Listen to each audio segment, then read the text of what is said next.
आशा कुकिंगमध्ये तुमचं सर्वांचं स्वागत आहे। मी आज पोहे पासून चकल्या बनवणार आहे।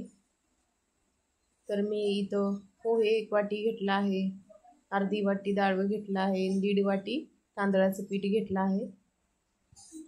सर्वप्रथम हे पोहे मिक्सरला वाटून घ्यायचे आहेत।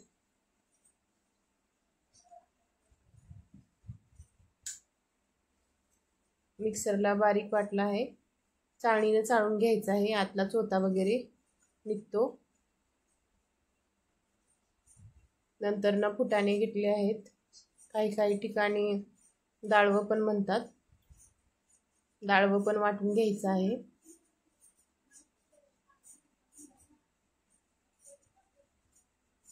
हे पण चाळून घ्यायचं आहे, बारीक चोथा असलेला निघून जाईल। यातच आपल्याला तांदळाचं पीठ पण मिक्स करून घ्यायचं आहे। मी चाळून घेतलं होतं अगोदरच।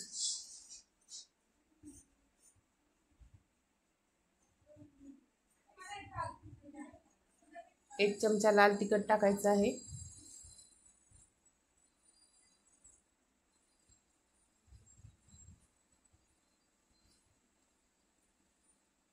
चवीपुरतं मीठ टाकायचं आहे।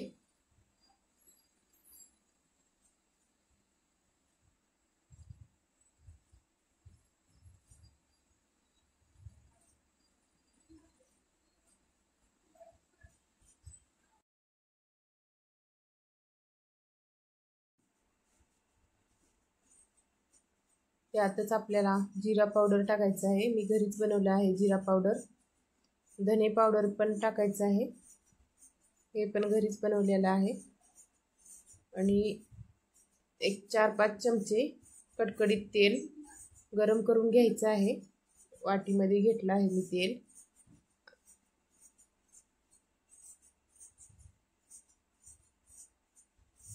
हे कडकडीत तेलाचं मोहन टाकून घ्यायचं आहे पिठामध्ये। सर्व मिक्स करून घ्यायचं आहे, म्हणजे एकजीव करायचा आहे।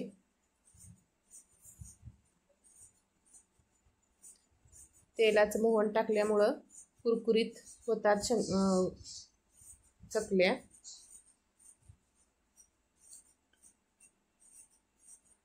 टेस्ट पण छान येईल। यातच तीळ टाकलं आहे मी थोडंसं।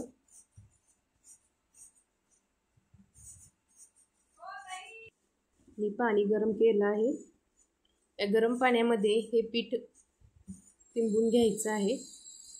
लागल तसं पाणी टाकून तिंबून घ्यायचं आहे पीठ। गरम असल्यामुळे मी चमच्यानंच मिक्स करून घेते। थोडं थंड झाल्यावर हाताने मळून घेते।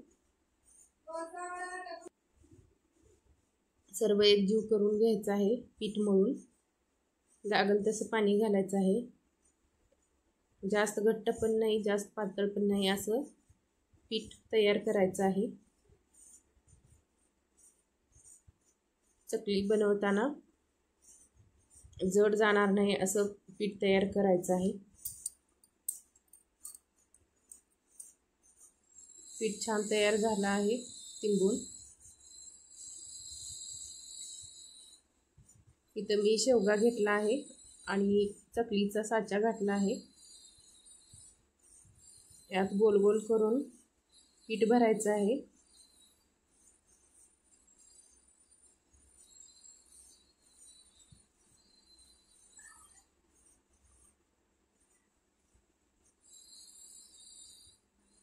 चकली पाडून घ्यायची आहेत। आता प्लेटवरती केला आहे मी चकली।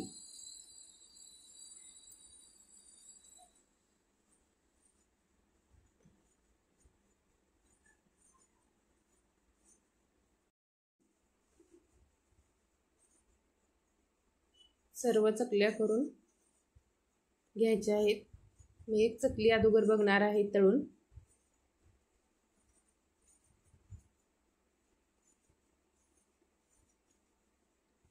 मंद आचेवर ठेवायचा आहे गॅस।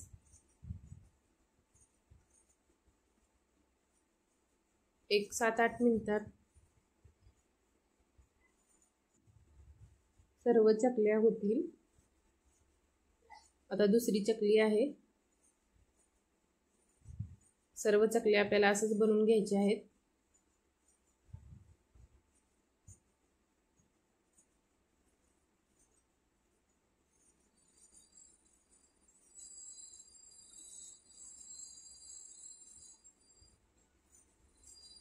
मध्ये आणि कडेला दाबायचं आहे, म्हणजे चकली सुटणार नाही. आणि लालसर असा कलर येईपर्यंत तळून घ्यायचा आहे सर्व चकल्या रेडी आहेत. इथं खूप छान झाले आहेत चकल्या. तांदळाच्या आणि डाळव्याच्या आणि पोहे चकली तयार आहे. इथं कुरकुरीत पण होतात खूप हे चकली.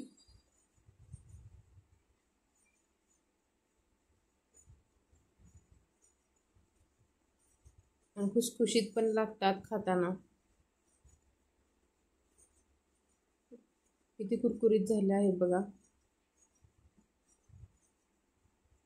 व्हिडिओ आवडला असेल तर लाईक करा.